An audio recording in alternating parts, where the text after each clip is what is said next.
kulanti wacan oo wanaagsan daawadayaal waxaad ku soo dhawaataan barnaamijka kulanka SBC oo toddobaadkan barnaamijka idinkaga imaanaya xarunta labaad ee TV uu ku leeyahay magaalada Muqdisho. barnaamijka toddobaadkan haddii uu eeba karaale noqdo waxaa idin la socodsiin doona anigoo ah Mukhtaar Cabdi Aadan. waxaana toddobaadkan barnaamijka marti inoogu ah wasiirkii hore ee Puntland ahna siyaasi Soomaaliyeed injineer Maxamuud Xaaji Saalax. waana kaga mahadcelinayaa waqtigiisa qaaliga ah ee uu inoo horay siyaasiga. marka hore waan soo dhaweynayaa kusoo dhawo telefishinka SBC. Cabdul Wadawe abu masanta siyaasi ugu horeen adigoo ka faa'iideysanaya Janiskan waxaad bulshada u sharaxdaa taariikh nololeedkaaga. inta aan marka hore galin taariikh nololeedkayga fursadda tan qaaliga aan kaga faa'iideysto wariyihii dhintay Allah u naxariistay ee ku dhintay lagu dilay Afgooye Cabdiwali Cali online ayaan waxaan rabaa horta tacsiin aan u diro isaga iyo eheladii iyo qaraabadii uu ka tagayna Allah yahay samir iyo iimaan Allah ka siiyo. waa la dhimanayaa geeridu waa xaq laakiin waxa anigu runtii ila qurxoonayn in lala beegsado dil iyo dhaawacba suxufiyiinta hawsha ay hayaan ay dalku u hayaan cidii wax garan karta unba ogaan karta taa iyada marka ka xisbi ahaan anoo ku hadlaya magaca xisbiga Higsi Qaran waxaan tacsiin u dirayaa Cabdiwali Cali online iyo eheladii iyo qaraabadii uu ka geeriyooday in sabr iyo iimaan Allah ka siiyo dhammaan inta Soomaaliyeed jacayl runtii wanaagaba. arinta kale oo weydiisay taariikh nololeedkaygu horta runtii anigu shakhsi ahaan waxaan ahaa qoliyihii waxbarashada dhameystay jaamacada heerka jaamacadeed markii ay jirtay xukuumaddii Maxamed Siyaad Barre. waxaan ka shaqayn jiray wasaaradda beeraha kadibna waxaan u gudbay inaan helo deeq waxbarasho oo aan ku soo diyaariyo takhasuska ah waxa loo yaqaan irrigation engineer. dib waxaan ugu soo noqday dalka hooyo waxaan ahay nin la soo shaqeeyay xukuumaddaas waxaana aan ahaa leader u ahaa project la oran jiray Shabelle Water Management. runtii wax weynna waan qabanay waxaan wax ku soo bartayna oo ilaa iyo heerka ku soo gaarayna waxay ahayd canshuurtii dadka masaakiinta ah oo aan loo dayin qabiil iyo hebel wixii laga soo aruuriyay islaanta iyo ayada ku gada caanaha ku gada way wax ku soo bartay oo inta kula soo ekaaday. waxaan iga go'nayd inaan dalka si kasto ay noqotaba markasto aan dibadda aado ama aan u aado arrimaha kale oo xagga amni iyo saydoonta wax noqotay dalkayga inaan mar walba ku soo noqdo. muddo hadda 10 sano ayaan dalka joogaa. waxaan ka soo noqday intaan dalka ka maqnaana waxaan ahaa community leader baan ahaa oo runtii waxaan ahaa nin xogta dalka iyo dadkaba haya. inta dalka ka soo qaxday timaadana oo meelaha dibadaha yimaadana waxaan u ahaa hormuud baan u ahaa oo waxaan u ahaa community leader baan u ahaa. haday noqon lahayd markaan Talyaaniga joogay iyo haday noqon lahayd Canada iyo haday noqon lahayd Mareykanka intaba. dalka markaan dib ugu soo noqdayna waxaan runtii ka soo bilaabay jagada wasiirnimo wasiirka beeraha ee Puntland xilligii Cabdiraxmaan Faroole. runtii waa soo shaqeynay waxay naga ahayd inaan contribution ku geysto aan u geysto dalkayga anoo dareemaya xanuunka sida aan wax ku soo bartay oo ahayd cashuurta laga qaaday hooyada yaayada gada iyo caanaha gada wax ku soo bartay oo aan loo dhihin heblaaya wax soo bartay ama qabiil hebel ba wax soo baray aan loo oran. taas way tan igu qasabtay inaan dalka dibadda uga soo noqdo oo aan dalkayga ku biiriyo aqoonteydii oo aan lahaa. runtii waxbarasho kala duwanna intaan maqnaa waa kororsaday oo waliba shahaadooyinka masterka ah oo kala duwan ayaan halkaa ku soo sameeyay. goortii aan halkaa dowladda oo madaxda u ahaa hogaamiyaha Faroole ay xukuumaddii ka tagtay xukuumaddii Cabdiwalina waxaan ka ahaa gudoomiyihii guddiga dib u heshiisiinta. waxaad moodaa in xaqiiqdii ay iga ahayd bal dalkan iyo dadkan aad u dhalatay ee aad wax u soo baratay ee cashuurtiis wax ku soo baratay dib ugu celi. waana ii suura gashay contributionna waa ka geystay runtii mana oran karo midaasi waa mid kaafin karto ama wixii aniga la ii qabtay waa ku abaalguday walina waxaan u jiraa u noolahay waxa weeyaan dalka iyo dadka sidii aan uga geysan lahaa contribution intaa kasii badan halkan aan joogaa waxaan ahaa la taliyaha dowladda federaalka dhinaca energy-ga iyada laftirkeeda contribution aada u weyn oo aan runtii qofka bini aadamka marka uu wax qabto outcome-ka ka soo baxa marka uu arko aad buu ugu farxaya iyadana aad baan ugu faraxsanahay runtii inaan contribution weyn ka geystay dalka gudihiisa iyo dibaddiisa intaba sidaa darteed waxa tusisay inaan arkay muraayadna aan wax ka arkay ahayd in habkan xisbiyada badan oo ay mudan tahay in dalka Soomaaliya looga gudbi karo taas way tan hadda runtii igu bogaadisay wax badan oo dhibaatooyin Soomaaliya hortaagan oo aan qabiir u ahay haday noqon lahayd mid federal iyo haday noqon lahayd mid dawladda goboleedyada aan qabiir u ahay in runtii systemka ugu wanaagsan ee looga gudbi karaa ay tahay habkan xisbiyada badan waana tan maanta ii horseeday inaan ka mid noqdo xubin ka mid ah ama hogaamiyaha xisbiga Hiigsi Qaran waa gartay aadaan wanaagsan tahay siyaasi su'aalahan haddii aan u gudubno su'aasha ugu horeysay aan ku weydiinaa waxa ay tahay siyaasi waad ka warhaysaa xaaladda guud ee dhanka siyaasadda ee dalka haatan uu ku sugan yahay bal adigu ka waran xaaladda guud ee dalka dhanka siyaasadda haatan uu ku sugan yahay dabcan qof walba waa garan karayaa inta caqliga la saaxiibka u ah dalka xaaladda uu ku sugan yahay maanta xukuumad baa ka talisa 3 sano ayay hoggaanka soo haysay sanad baa u dhiman nasiib wanaag xukuumaddu waa mid ay la hogaaminayso oranaysa waa in axsaab lagu galaa xaalad kala guurna dalka waa ku jira laakiin aqliyan marka aan fiiriyo jawiga maanta lagu jiro waqtiga aan haysanno iyo howlaha faraha badan ee u dhiman xukuumaddu waxa aad looga hadlaa oo hadalhaynteedu tahay inaan maaragtay waqti badan la haysan dabcan waqti badan lama haysto waa garan karaya laakiin waxa meesha ku jira waxa weeyaan haddii shakhsiga wax qabanaya iyo kan wax la qabanaya haday la yimaadaan commitment isku kalsooni iyo inay u socdaan one direction waxaan hubaa waqtiga haday loo dhimo waqti ka yar baa la qabanaya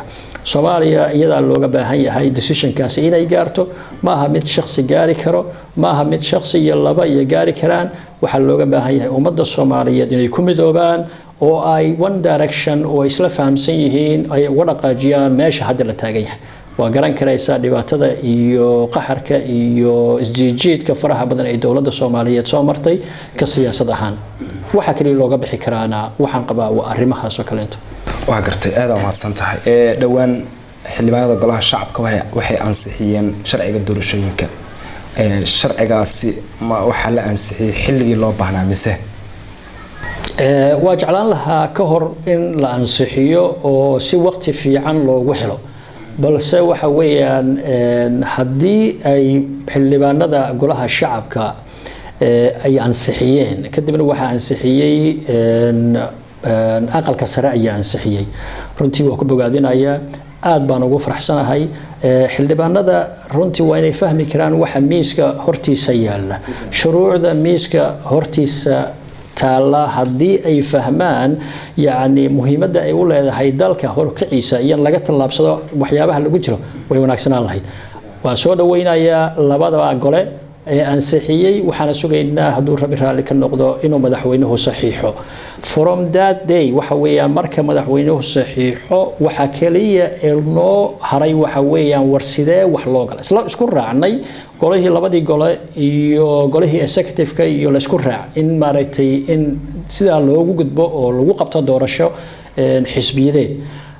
hadda kaliya waxay noo hayso technical issue oo ah sida loo qabanaya haddii sida loo qabanayo aan la isku xumayn waxaan qabaa inay tahay mid fudud oo laga gudbi karayo sida ugu dhaqsaha badan waqtiga noo harayna lagu qaban karayo doorashada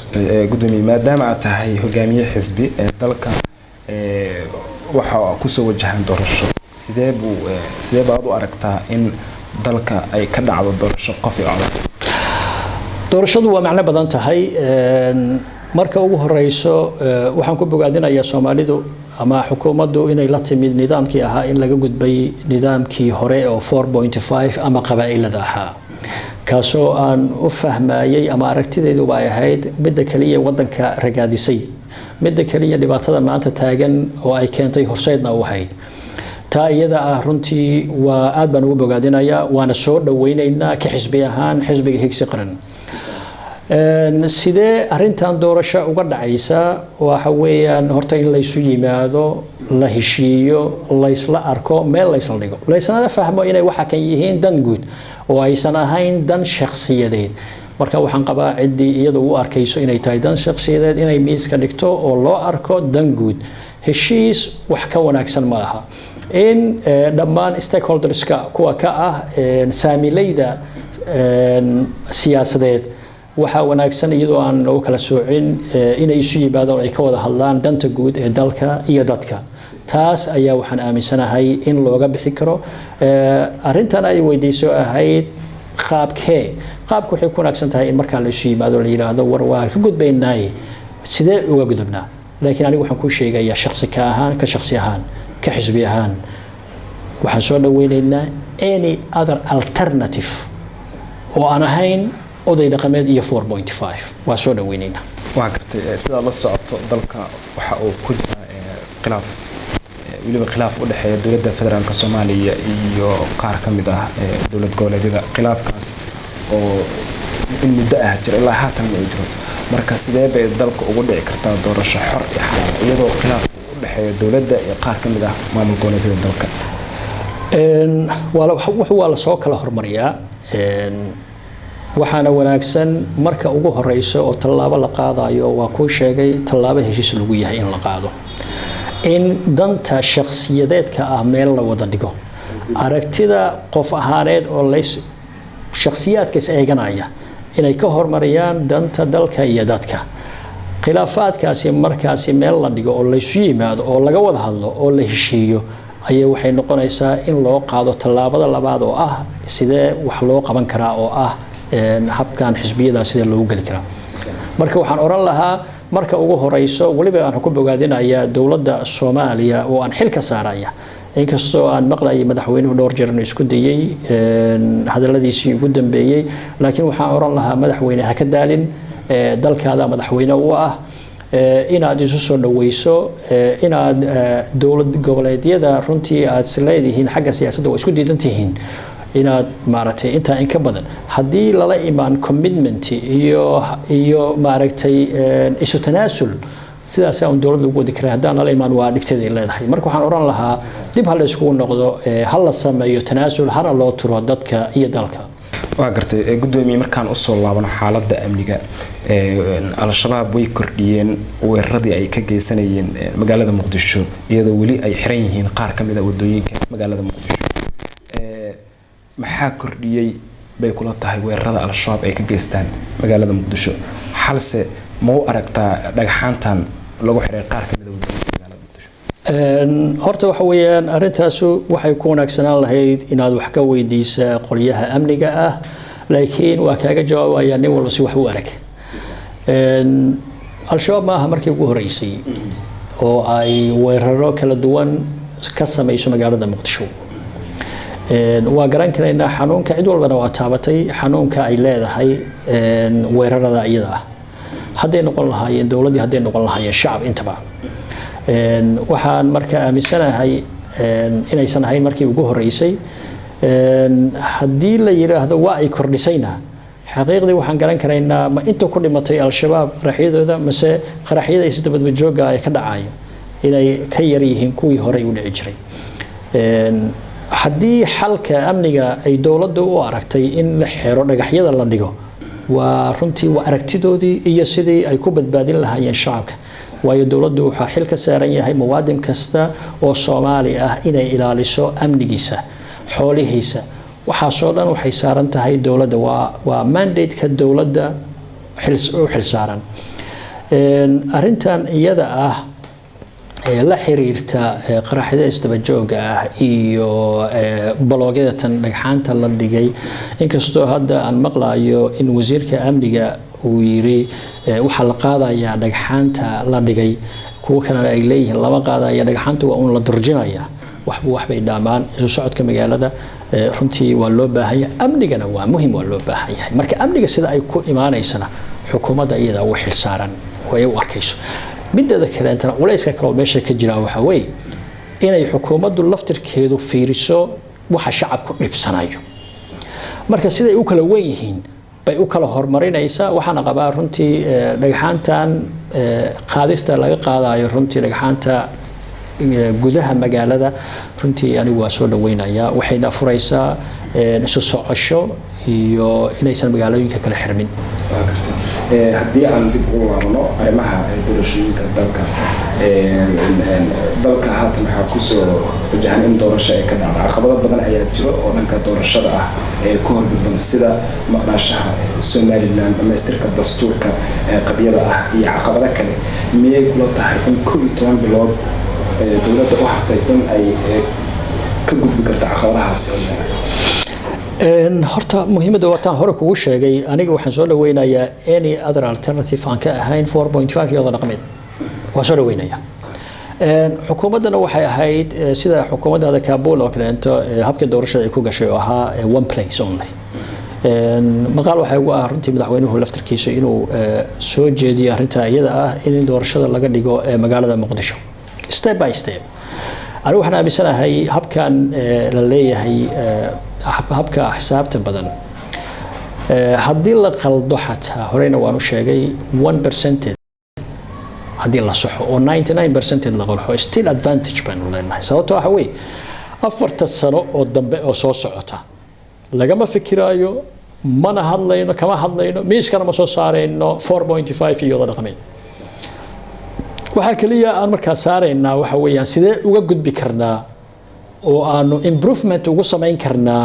habkii aanu isku dooranay ee hadda habkan aan maanta ka sheekeynayno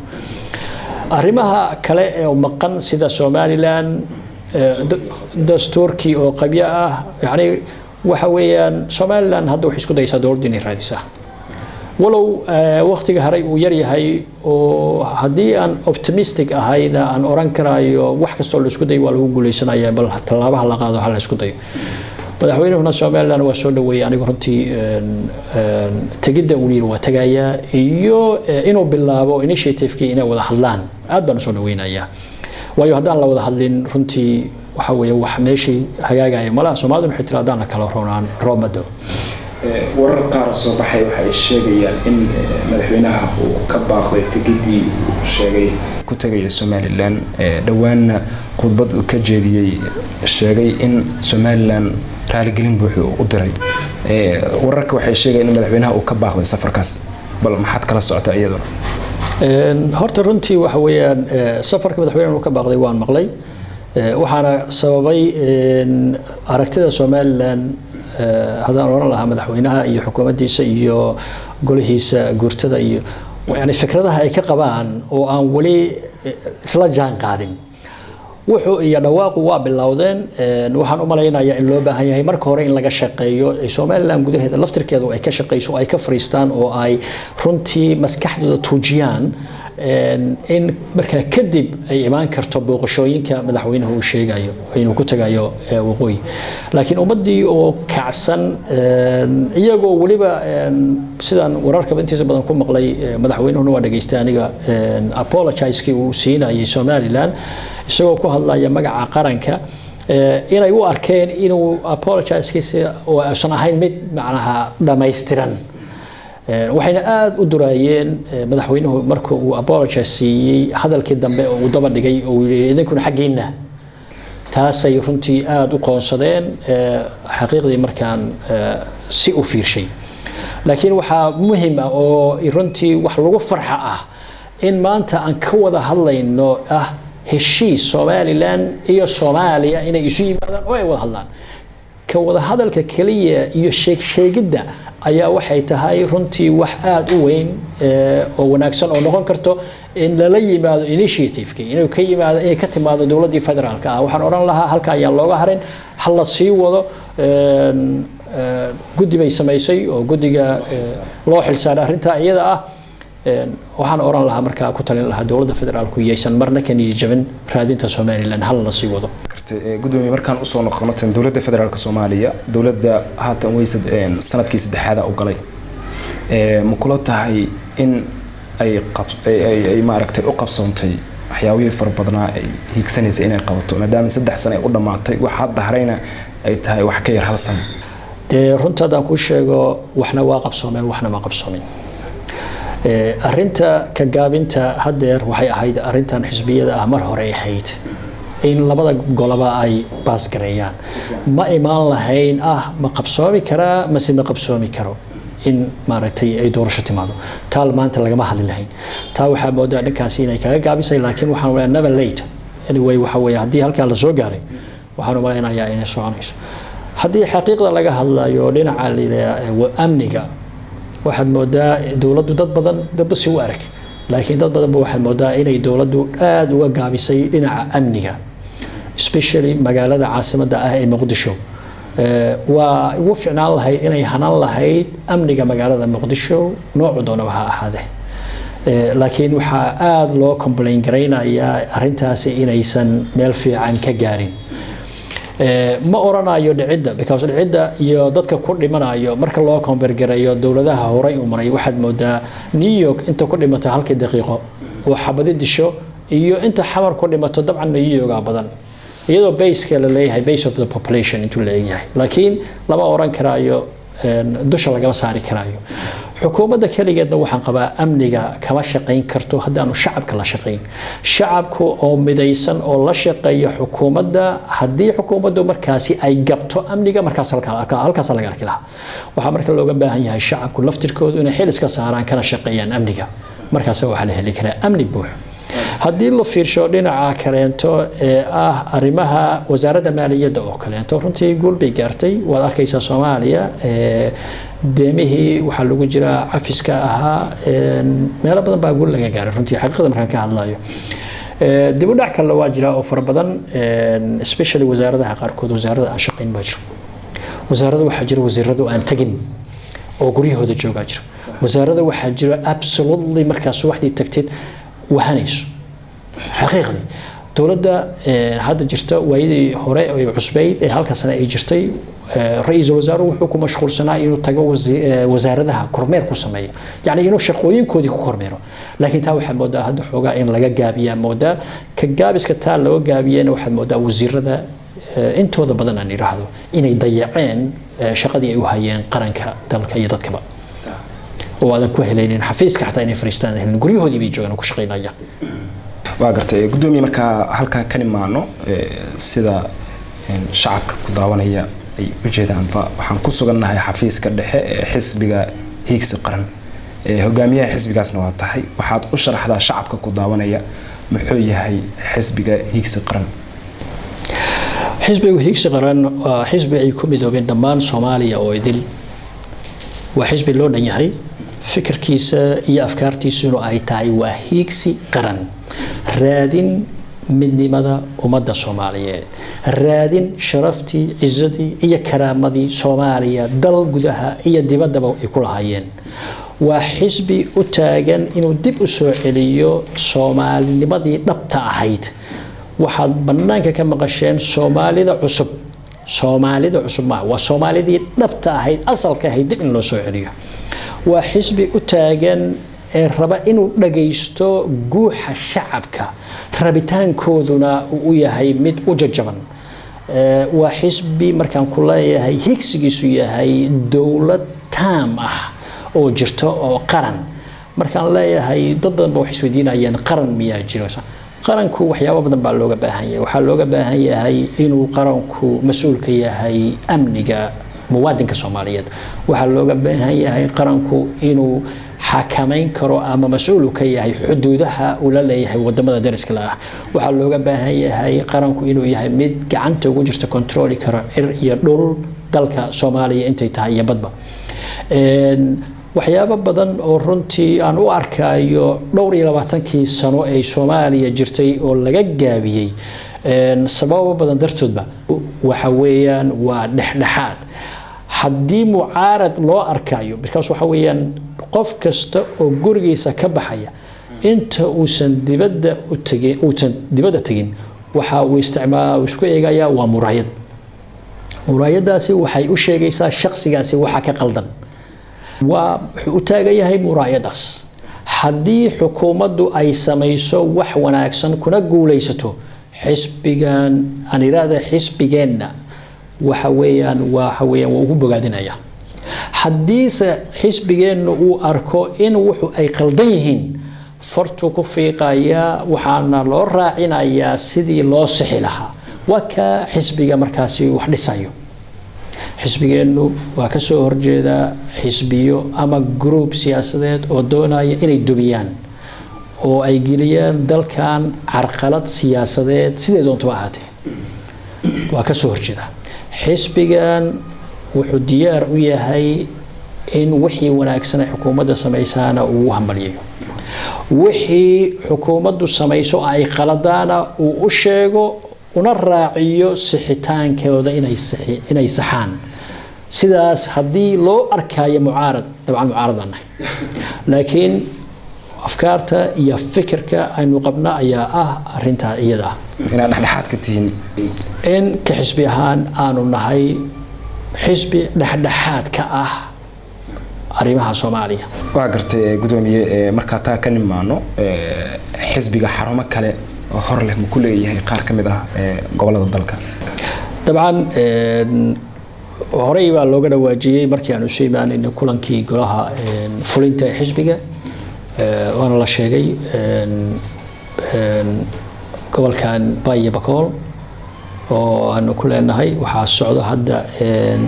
Jubbaland, waxaa socda hadda oo ay carqalad yar ka jirto, hor istaag yar.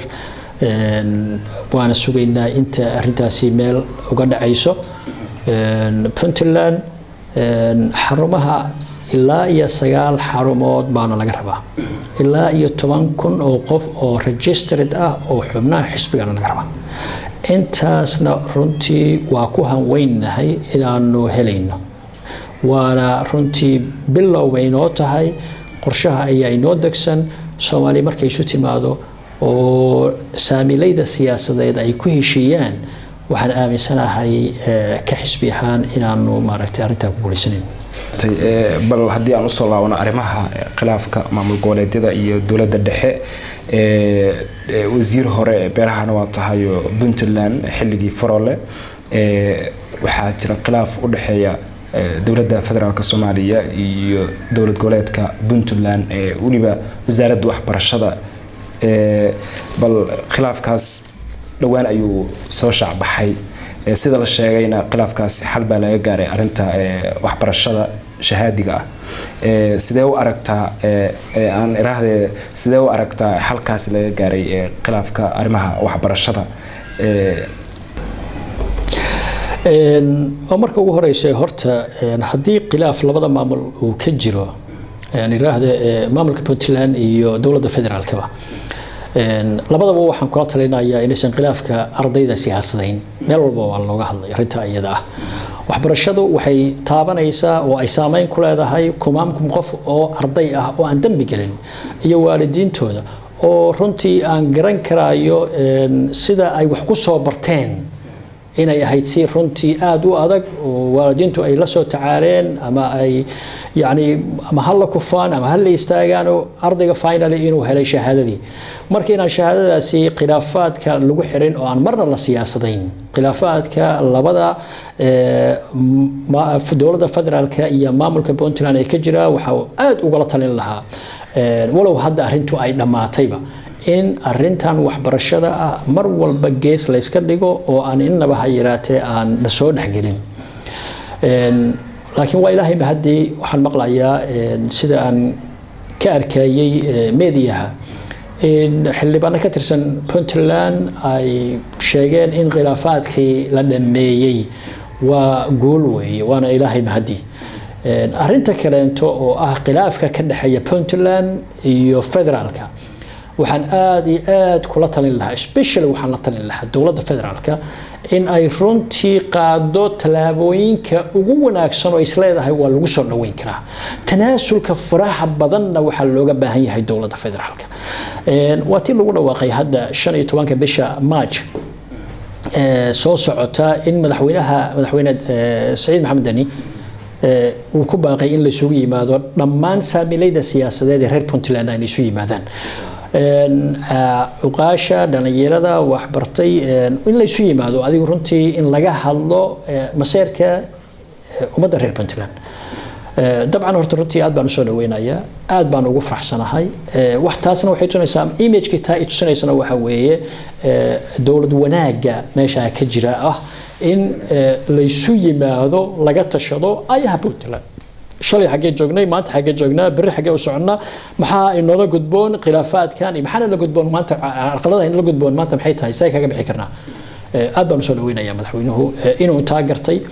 shacabkii iyo masaamileydii siyaasadeed isugu yeero uu yiraahdo ka taliya dabcan waxba ka soo baxayo waxaan maqlayaa banaanka oo aan ka maqlayaa sida dadku leeyihiin Puntland waa goosanaysa absolutely anigu halkan waxaan ku sheegayaa Puntland ma goosanayso Puntland waxa lagu tilmaamaa inay tahay hooyadii federaalka haddii hooyadii federaalka nina qof wuxuu dhiso ma dhibaateeyo haddii Puntland laga dareemayo gonono waa un wax toosinsan u malaynayo in la isdhagaysto oo la wada hadlo miis la soo wada fariisana waxba ku hagaagaya waxba ku xumaan maayaan waxaan ku sheegayaa Puntland dhisideeda laba arrimood baa ugu weynaa Puntland loo dhisay oo midda koowaad waxay ahayd dagaalkii sokeeye ee dhacay in Puntland ay ka badbaado aysan gaarin burburka inta leeg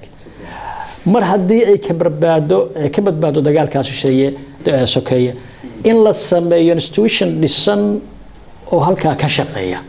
kadib ilaaliya raadiyana Soomaali weyn isu keena halka dawlad rasmi ah sida loo taago iyadoo waxay u ahayd hooyadii federaalka hogaaminaysay inay maanta timaado oo lagu xanto way burburinaysaa runtii anigu runtii ma aaminsani mana aha waxa dadka la isugu yeerayna sidaas ma aha qodob ka mid ah qodobka afraad firqadiisa saddexaad ee dastuurka Puntland yaa waxa uu sheegayaa ansixintii la ansixiyay sharcigii dastuurkii federaalka ahaa inta la qabyo ahaa inta laga dhameystirayo Puntland waxay u dhaqmaysaa sidii dawlad gooni ah oo kale which means waxay ka taagan tahay Puntland maadaama wali aan la dhamayn dastuurkii rasmiga ahaa ee Soomaaliya federaalka ahaa Puntland oo ay taagan tahay oo ay hore u socotay waxay raadinaysaa inay qayb ka mid noqoto dastuurkaas sidii loo dhameystiri lahaa inta dastuurkaas laga dhameystirayana inay iyadu taagnaato taas ayaa macno badan loo fasirtay dad waxaan arkay dastuurka Puntland bay dad baa waxaan arkay ku dhahayo Puntland hore u go'day maxaan u may absolutely Puntland waxay hormood u tahay oo ay ka shaqeynaysaa midnimada iyo jiritaanka ummadda Soomaaliyeed diyaar u tahay waxay diyaar u tahay Puntland oo waligeed diyaar u tahay sidii loo dhisi lahaa dawlad loo dhan yahay oo federalism ah taas diyaar u tahay federaalka ayaa la isla fahmi waayay dad badan waxay sheegayaan federalismka nooca waaye federaalka laftarkiisa u baahan in la qeexo طبعا yes wax nagu cusub waaye waa u baahan tahay federaalka nooca aan rabno in laftarkeeda meel la isla dhigo federaalka adigu decision kama gaarin anigu decision kama gaarin wiilkaygu kama gaarin ma garatay waxa loo arkayay nidaamka ugu wanaagsan ee lagu soo celin karaayo dawlad sharaf iyo karaamo leh oo dalka iyo dibadda laga aqoonsan yahay sida hadii loo arkay waxa wanaagsan ta la isu yimaado laga wada hadlo la yiraahdo war federaalka noocee baan u qaadanaynaa inkastoo hadda aan maqlaayo hoos aan ka maqlaayo federal confederation it's no problem at all even central government in lagu heshiiyo wax wanaagsan way warta marka hore la isu yimaado oo la heshiiyo oo miis lagu wada heshiiyo miis la wada fariisto oo ay noqoto heshiis loo wada dhan yahay waa wax wanaagsan way waxay doonto ha ahaatee laakiin inay Soomaali kala tagin inay Soomaaliya mid tahay midnimadeeda iyo jiritaankeedana in la ilaaliyo oo aan cidnaba gorgortan ka gelin taasna waa muhiim gudoomiye khilaafkan u dhaxeeya dowladda dhexe iyo dowlad goboleedka Puntland maxaa xal loo gaari karaa waa ku sheegay dowladda dhexe iyo dowlad goboleedka Puntland khilaafaadka ka jira waxa xal loo gaari karaa inay soo yimaadaan waliba waxaan oran lahaa initiative inuu la yimaado madaxweynaha dowladda federaalka Maxamed Cabdullaahi Farmaajo ayaan anigu qabaa isagana looga baahan yahay inta ugu badan tanaasulka commitment inuu la yimaado haddaan de Soomaalidu waxay tiraahdaa la kala roonaan roomado haddaan loo arkin waxa kale inay yihiin wax issue ah maaragtay qaran dhibteeda leedahay waxaan oran lahaa tala siin lahaa anoo kaga faa'iideysanayo kulankan hadda Maxamed Cabdullaahi Farmaajo inuu la yimaado initiative ah in uu dowladda Puntland kala hadlo lana fariisto arkana waxa ay tabanayaan taa aniga runtii waxaan u arkayaa inay tahay haddii uu ku dhaqaaqo stage weyn ama initiative wanaagsan inay noqon doontaan u arkaa oo waliba mirana lah Puntland ma foga waxaan maqlayaa dad dhahayo runtii waa wararka suuqa oo hadda jira markay qof la kaftanto wuxuu ku leeyahay Puntland iyo Somaliland dhow xaqiiqdii waxa weeye marka maskaxdaada ka shaqaysiisid waa iska picture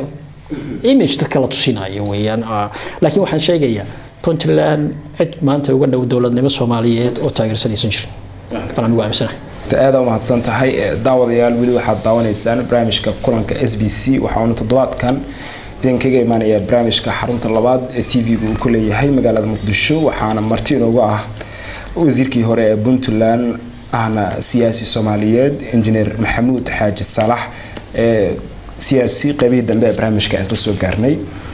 maxaa talo iyo dardaaran aad u soo jeedinaysaa dhammaan shacabka Soomaaliyeed